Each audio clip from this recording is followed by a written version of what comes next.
గణపతేనమా gum గణపతేనమా gum gum గణపతేనమా. ఇప్పుడు ఆషాఢ మాసంలో 9 రాత్రుల్లో ఇది నవరాత్రులు అంటారు. వారాహిదేవి పూజ అన్నట్టు. వారాహిదేవి పూజ చేసినాను. మళ్ళీ మా ఇంట్లో ఈరోజు ఏంటంటే తులసి ఆకులు వెళ్ళినాయి. అదేవిధంగా నరసింహస్వామికి తులసి ఆకులతో దండ వేసాను. అదే వెంకటేశ్వర స్వామి కూడా తులసి ఆకులతో చేశాను.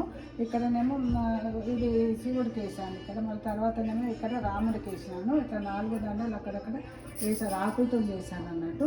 ఇంకొకటి ఏంటంటే శనివారం నేను ప్రతి శనివారం పిండి దీపం వెలిగిస్తా. కొత్త వాళ్ళకి చెప్తున్నాను.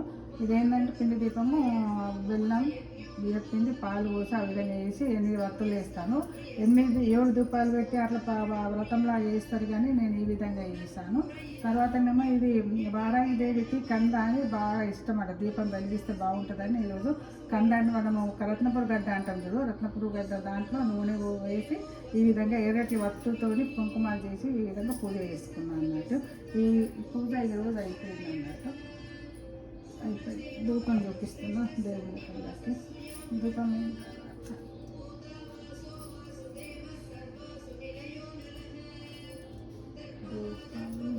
దీపం నైవేద్యం